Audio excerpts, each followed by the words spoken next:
Hello, everybody. Welcome along. Welcome. Hello. I've not got a banner ready. I knew I'd forgotten something, but I didn't know what it was. There we go.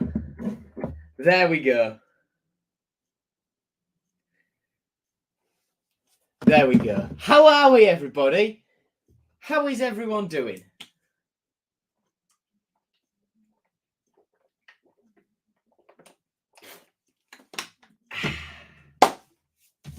Hope you're doing well. Hope all is well. Just hold on a second.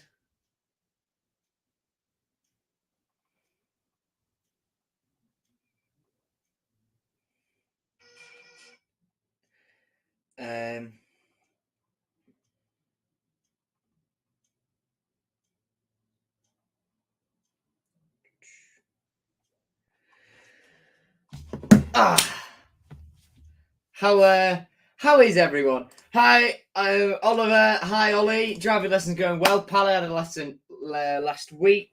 Not last week. Yesterday. Yeah, I was slamming it round. You know the those mean streets of Beverly. And I put my foot right down on Beverly Westwood. Was not messing about at all. Hope you're doing well, Chloe. All right, Lucas. I know I've already said yep. Ashley and I have been having a discussion, to say the least, about the Gary Lineker and the match of the day stuff. I want to get your opinions on what you think of the whole Gary Lineker match of the day. Ian Wright and Alan Shearer now saying they're not going to do it without him. Saga. Look, publicly, right, I've mentioned little hints about this before, but I'm going to have to reveal a little bit more here. I do have something in the works with the BBC, which is so close to coming off. So this means I probably shouldn't comment publicly, just erring on the side of caution. And therefore, I will not give my opinion, although if you know what I think of this Conservative government, you will know where I stand on this issue. Ultimately, look, Gary said what he thinks, and the BBC have acted in a way that they think is appropriate. And it's clear on social media that the majority disagree with their handling of it. And there is clear evidence as to why, from some people, from some areas, as to why the BBC has taken such action. You can read more about Richard Sharp and Tim Davie and their political past online. I am not in a position to comment. At this stage, I am not in a position to comment. Yeah. Although Ian Wright and Alan Shearer will certainly push the BBC into a decision here.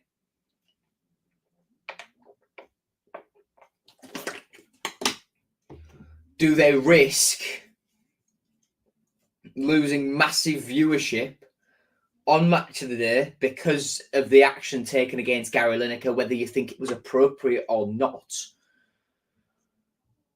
Or do they just bite the bullet, U-turn, and say, look, we've ruffled some feathers here. Let's not overstep the mark any further. That's all I'll say. Ashley stands with Gary. Evening, Owen. Evening, Coxie. I am going tomorrow, pal. Well, since I've been here. Yes, it is, Lucas. Yes, it is. And you might want to stick around for a memorable match, Lucas. You might want to stick around. I am going tomorrow, Ollie. Are you, pal? Let's get cracking then into team news, where Demetrius Pelkas and Jean-Michel Seri are both available for selection after recovering from their respective injuries. Ryan Woods and Cyrus Christie are both back on the grass after their injuries and will return to action in the coming weeks. That says Benjamin Tete. That should say I can't. It's not one of these without a typo or error or anything like that. Yeah.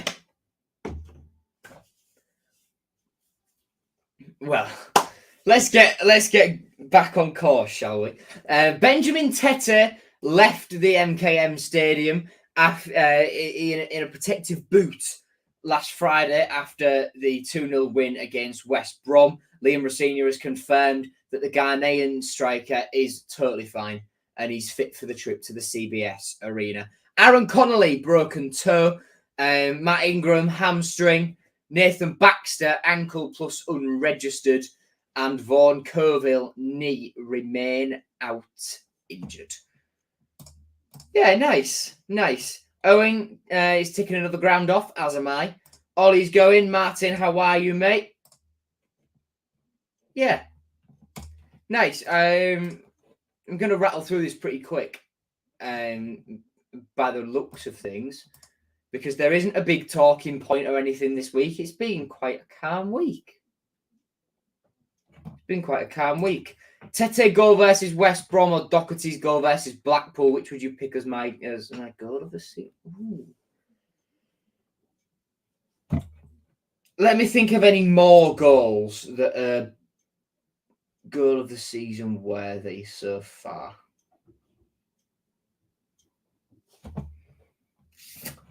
Because out of those two, I think it is Doherty by miles, as I've just seen Ashley say there. So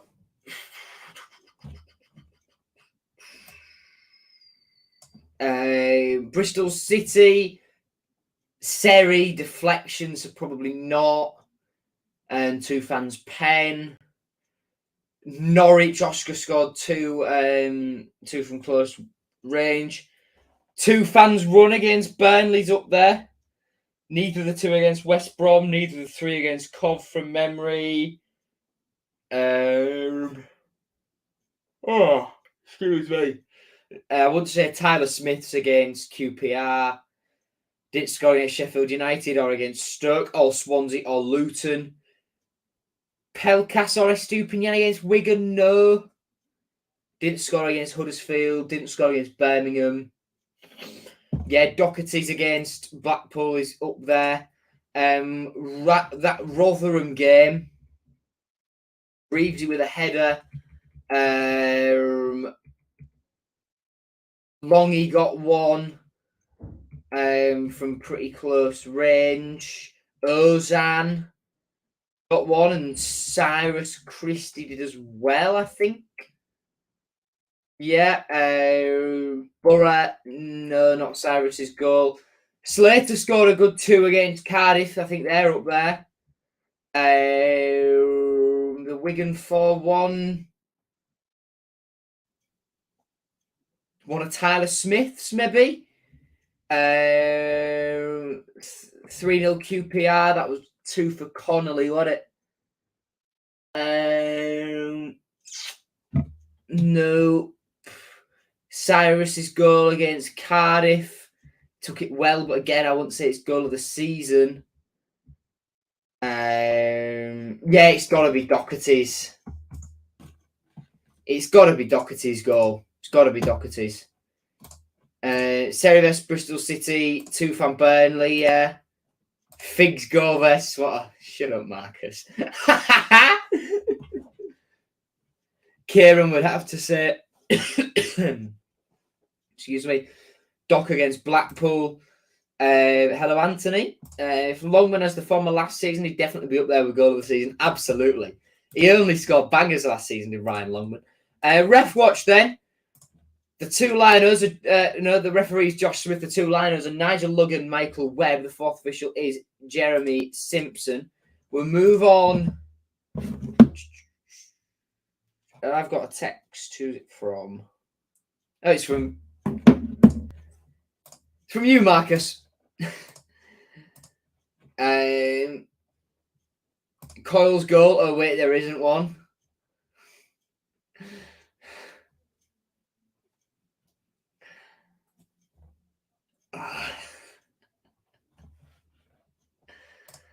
Ollie's vendetta strikes again. We'll move on to stats taken from my last game against West Brom. I haven't looked at these yet. Holy shit! 70% possession. Jesus Christ! Oh my word! Oh my word! But look at that. 2 shots on target.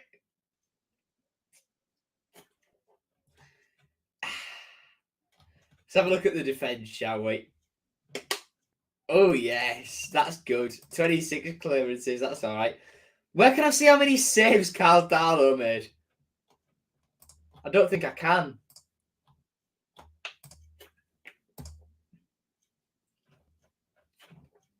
No, I can't. That's a shame. Well, one football show it. I think one football might show it. How many saves did Carl Darlow make? Carl Darlow! Oh! Always believe in your soul. You've got the power to know you're indestructible. Always believe in Carl Darlow. Oh. Season.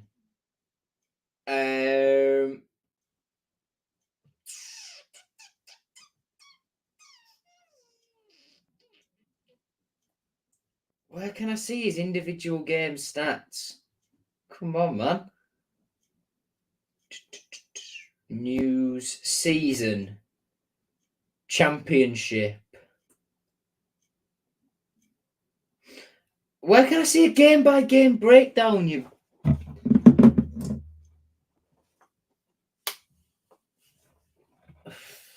Would it be a stream without Ollie slandering Coyle? I don't think I'm going to find that Darlow save. Ollie. Guess what? Guess what we got from the West Brom games? When we have a shocker in front of goal, just think even teams like West Brom do it too. Yeah. Look, it will come. It will come. It will come. We're hard to beat now. Rossini will work and Rossini will build now on that, and we will get better going forward. We will do. Okay, go the season talk now. Chant of the season. Hi, Josh. Hope you well. Chant of the season, Oscar. What? When I see you, Oscar, I go out of my head. I just can't get it off. I just can't get it off.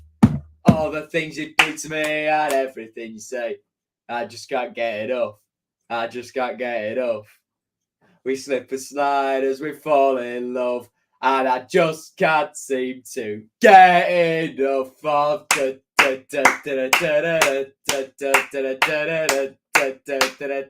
Estupinian.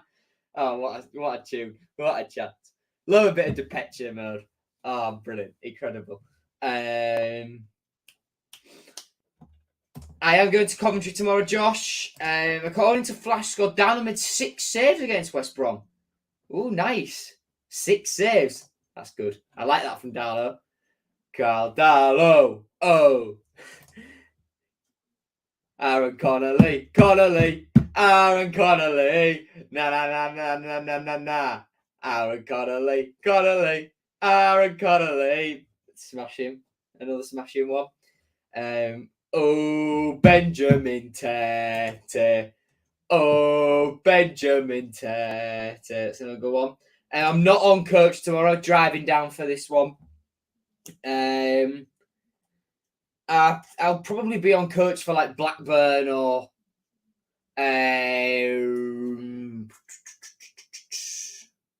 Sunderland. But no, not for this one. Not for this one. I'll be on coach for Luton, definitely. My dad's not in the country that day. He's getting drunk with his mates in Budapest. Ole, ole, ole, ole. Oh, sad. Too fan. Yeah, another good one.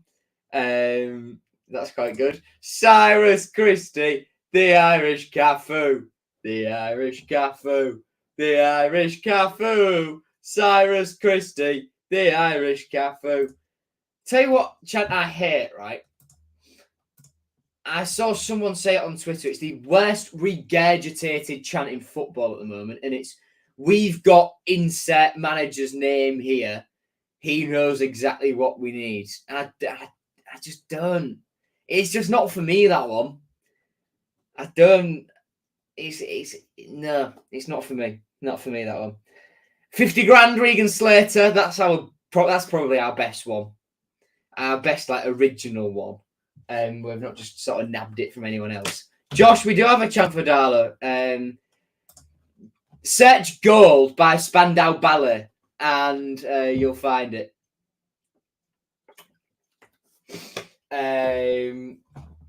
Mobbed by the Tigers. Yep. Running past defenders, scoring 1 or 2. Looks good, looks good, looks fine, looks fine. Allianz on my mind, and his city's number 9. See it do a diddy dum diddy do. Running past defenders, scoring 1 or 2. Good, like that one. Best ones are the unique ones. He knows exactly what we need. It's just universal. Yeah, that's why the 2-fan one and the Slater one are up there with the best. Mauled by the Tigers. That's why that's the most famous chant in English football. Oscar chant. Yeah, good. We've upped our game a little bit now, haven't we? Malik Wilkes and his shafting his sock one was good. I rated that one quite a lot, and you could tell he loved it as well, couldn't you? There was a point of warming up against Peterborough. Everyone was singing it. And he was just sort of there, just looking up at the away end like this, and just smiling like that. Yeah, he was good. That one was good. Deshaun Bernard, baby. That was a nice one. The Keane Lewis Potter one was good.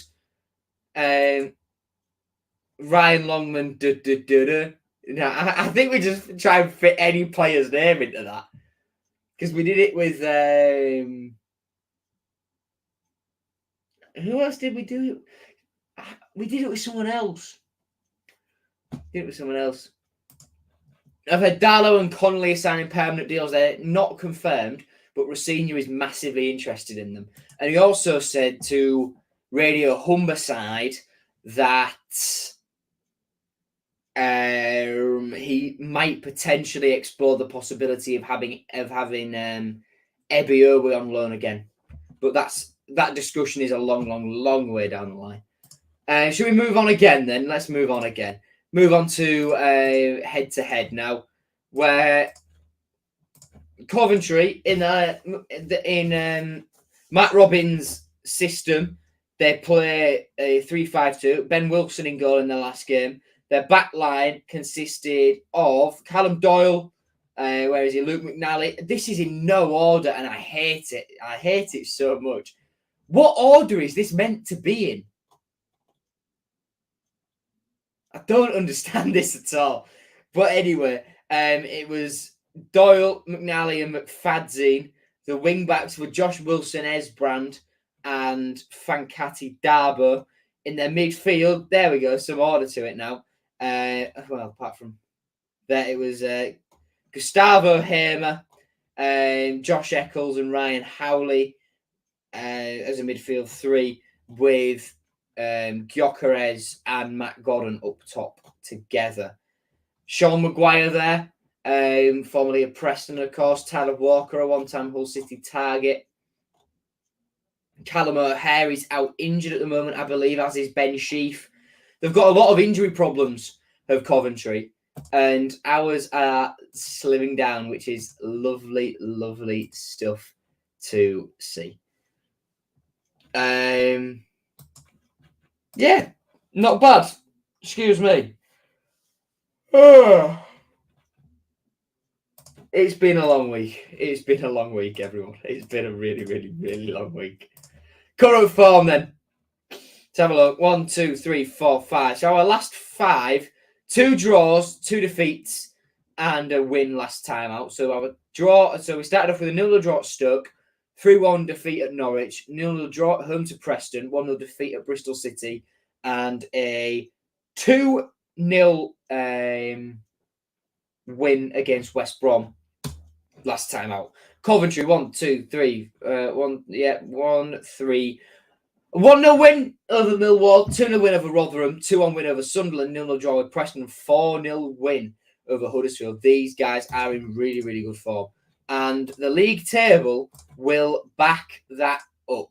Coventry have massively climbed the league. When you think the start they had to the season, all the stuff with the pitch and all the games in hand they had, and even after playing some of those games in hand, they were still floundering down here. But they've gone on a really, really, really good run. And now they're up to 8th in touching distance of the playoffs. They've had a really, really good run of form. It's going to be a really, really, really tough game against these guys. They're a well-organised team.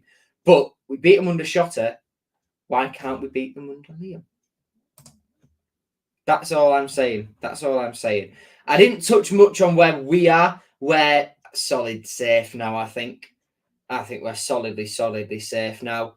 The gap to Blackpool in 22nd is 13 points. Yeah, we're chilling. We are chilling, more or less. Reading in 15th, 1 point behind us, could get dragged into it with their points deduction. Yeah, I think we're doing pretty well now. I think we're more or less safe. But the bottom 3, Wigan, Huddersfield, and Blackpool, all tied on 32 points. And Wigan, they love a draw at the minute, do Wigan, under Sean Maloney. Let's move on. Oh, we've got some chat messages. Let's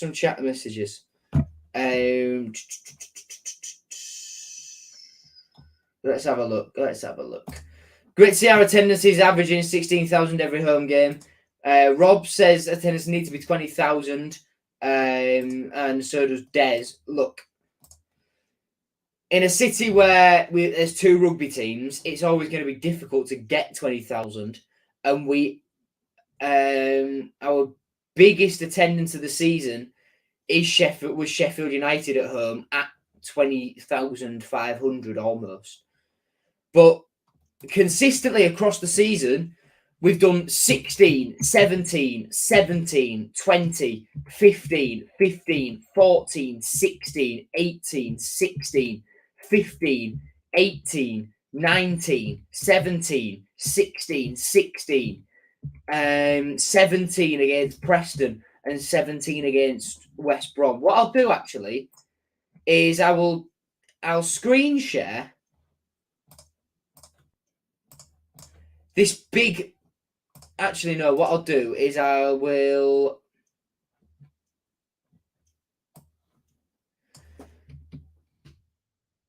Control-C all that, pop it in there, and I'll just keep the home attendances. Just if you give me a second, I can show you the home attendances and who they were against.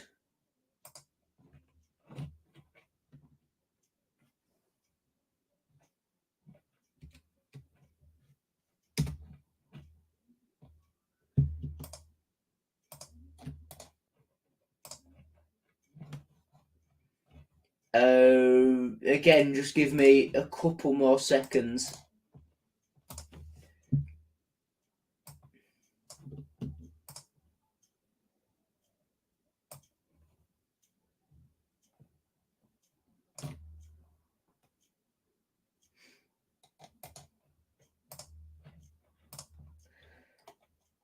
Okay, right then. I'll zoom in a little bit, and I'll show you now. I'll show you it now about our attendances, because this is why I keep this sort of stuff. So these are our home attendances this season. I've left Coventry in there on my Excel spreadsheet. Don't know why I've done that. So if you look here, don't know why that's not in bold. But let's just have a look. So our lowest home attendance this season came in the FA Cup at 14,000. A couple of years ago, 14,000 would have been our highest home attendance. In the league, again, 14,000. But consistently, look, we're at 16 and 17,000 more or less. Dipping into 18s a couple of times. There against Blackburn, there against Sunderland. And yet 14,000 through the door an FA Cup game is remarkable, really. Yeah, I don't see... Look, as we get better, the attendances will come and we'll get there. We'll get there. What do you mean another boring Rosenior draw? Behave, Des. Behave. Big up, Joe. Cheers, pal. Thank you very much. Josh says 2-2 tomorrow. Will says 2-1. We'll do score predictions in a bit. This new, more expensive pitch seems to be struggling against Stanton. Yeah, I think that's... I don't know why that could be. But Ajun said, didn't he? He said at that members event, look, I'm gonna have a better pitch. We're gonna get a really high quality pitch. So I don't know, but then you've got to invest in all the lighting and stuff like that. And look, it does all add up eventually, but it will benefit us on the pitch if it's a good surface, especially with the way we want to play now under Senior. Safe but not going up. Yeah, that's all we need now. Not bad attendances considering what used to be a few years ago. Exactly. Think Arjun is the best owner. Agreed. It was Blair. It was Blairy. That's unfortunate. Sorry, guys. Am I doing Burnley? Absolutely, mate. Absolutely. Any home game, I'll be there. Unless, of course, I'm in Tenerife like I was at the start of this year. Let's move on to Around the Grounds then. Once I get rid of Josh's comment. Around the Grounds on Championship Match Day 36. Kicking off in just over 15 minutes' time. Stoke face Blackburn. The 12:30 kickoff tomorrow is Bristol City versus Blackpool. Why of all games that's the 12:30 kickoff? I have no idea. Because that's a hell of a trip for Blackpool fans. That at 12:30, that's ridiculous. And the 3 o'clock kickoffs on Saturday are West Brom versus Huddersfield, Burnley versus Wigan, Coventry versus Hull City, Preston versus Cardiff, QPR versus Watford, Reading versus Millwall, Sheffield United versus Luton, Swansea versus Middlesbrough, and Birmingham versus Rotherham. And then on Sunday, another weird one that they've picked to go on Sky at 12 o'clock, Norwich versus Sunderland. Why put those two teams that are 5 hours away from each other 12 o'clock on a Sunday? Why put Bristol City and Blackpool, two teams that are 4.5, 5 hours away from each other, 12:30 on a Saturday? It's a joke. Put Burnley versus Wigan. They're not far. Put Reading versus Millwall. They're not far from each other. QPR Watford. Put them as the early games. Don't put Norwich versus Sunderland and Bristol City versus Blackpool. This is why Sky TV is fucking shit. They don't give a toss. They don't give a toss to Sky at all. Des Ajun will let Rossini get his own players in the summer. That will firmly be the strategy. I am very, very sure. Let's find the Boothry Park lights and have them installed. Yeah, they were. Well, at least with pictures anyway, they were bright. My God. Rob says that they gave him migraines. God, that's gone fast this time last week. We're about to kick off versus West Brom. Yeah, we were. You'd have more knowledge than me, Rob. My God. Hey, speaking of the West Brom game, let me get out the thing here. Should we do a light show? I think we do a light show.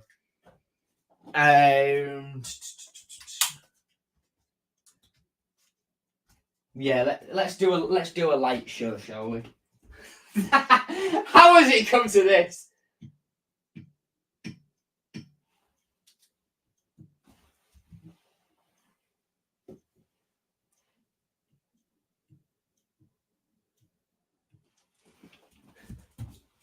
My God, what am I doing with my life? What am I doing with my life? Now these wristbands are good. These wristbands are good. Nil draw. Burnley and Blackpool was first on the highlight show where we were last again. Said about Darlow, that's it. Yeah, that's a joke. That's an absolute joke. Memorable match. Is Lucas Smallwood still here? I told him to stick around. He'd better still be here because Richie Smallwood scored in this memorable match. It was our last trip to the CBS Arena. Yeah, 2-0 win. Smallwood scored early on. Longman doubled the lead 24 minutes later. And we saw how this was when Greavesy cleared the ball off the line with the back of his head. And it was about a millimetre away from being a goal. But, you know, goal line technology is there for a reason. And today on pot addiction.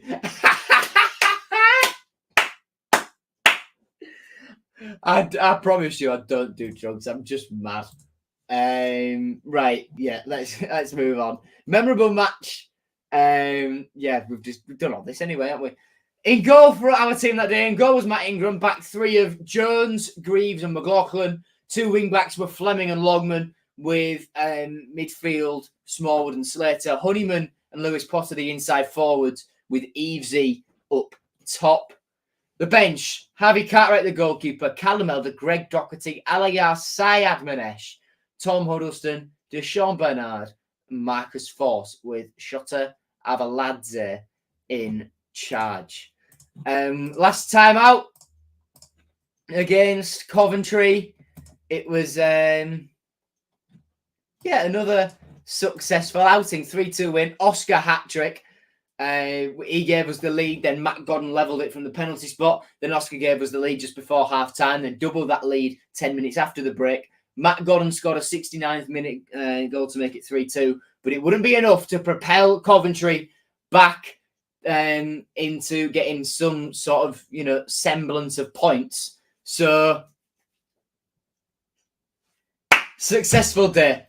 Our team that day was Matt Ingram in goal. The back three was Jacob Greaves, Alfie Jones, and Tobias Figueiredo. Two wing backs were Louis Coyle and Callum Elder. Midfield two of Ryan Woods and Regan Slater. Vaughan Colville, was this the game Colville got injured?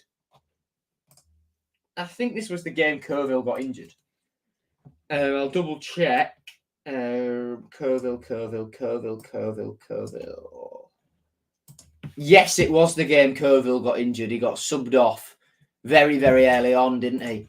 And up top together were Tete and Estupinian, or Tete might have been wide, Colville also wide, and Oscar through the middle. Whatever it was, we won. The bench that day was Nathan Baxter, the goalkeeper, Andy Cannon, Ryan Longman, Sean McLaughlin, Tyler Smith, Randall Williams, and Cyrus Christie making his debut against the team from the city in which he grew up, with Shota Avaladze in charge. Came through Coventry's Youth Academy, did Cyrus Christie. And we'll move on to the record very, very briefly, where against Coventry, we've won our last two, lost the two before that, and won the one before that, dating back to December 2011. Realistically, the three that matter are October 21, March 22, and August 22, because, we didn't play each other for 10 years before then. I mentioned Cyrus Christie there. He's not my shared shirts pick. My shared shirts pick is one that will probably surprise you. You know what? Have a guess. Who do you think my shared shirts pick is? Who do you think it is?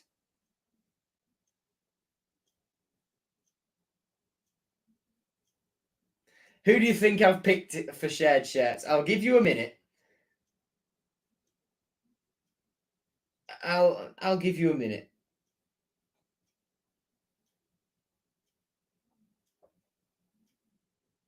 Who do you think I've picked for shared shirts? Will says no clue. I can confirm it's not no clue. I'll wait to see if there's any more suggestions that come in. I assume people are just having an impromptu Google search now, and coming back with an answer. But I promise you, you absolutely will not get it. You absolutely will not get this one. Oscar Greaves. Will doesn't know any Covs former Cov players. Don't know any players that have played for both unless Cyrus Christie did. Well, Cyrus Christie did play for both. You could have David Myler. Liam is coming with Todd Kane. He currently plays for Coventry out on loan at Charlton. Longman, nope. Martin Waghorn you could have had. He's out on loan at Huddersfield at the moment from Coventry. Like I mentioned David Myler there. Could have had Kevin Kilban. But I have gone for Liam Walsh. Liam Walsh, who played so few games for Hull City, I couldn't find a picture of him wearing the shirt in a game. So I've had to take his announcement photo. Oh dear. Yep, this was a weird signing, wasn't it? This was a weird signing. Ashley's just said, who was he again? And Ashley makes a very good point. Liam Walsh played for Coventry on loan from Bristol City in the 2019-20 season. In 34 appearances, he scored 4 times for the Sky Blues. And for us, we signed him on loan from Swansea because Shota Avaladze saw him almost score a free kick. He played 3 times, scored no goals. Yeah, that was...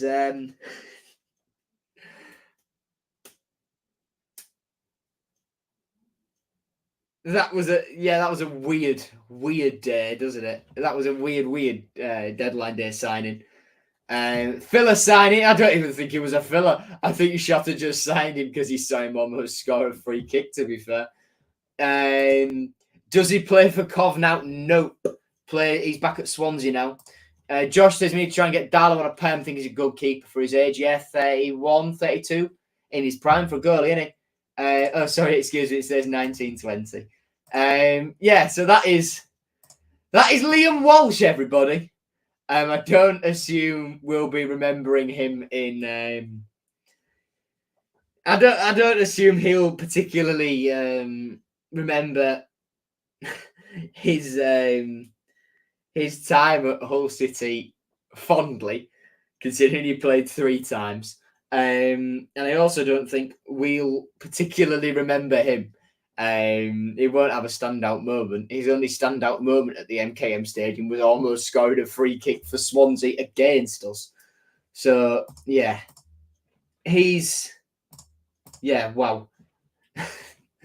Liam Walsh, Liam Walsh. On to my predicted 11 now then, which is some form of 4-3-3/diamond thing that Rossini will go for. In goal will be Carl Darlow. Always believe in your soul. At right back, the captain, Louis Coyle. 2 centre-backs, Alfie Jones and Sean McLaughlin. At left back, Callum Elder. Holding midfield, Xavier Simons. Central midfield, Tufan and Doherty. On the right, Slater. On the left, Longman. Up top, Tete. These 5...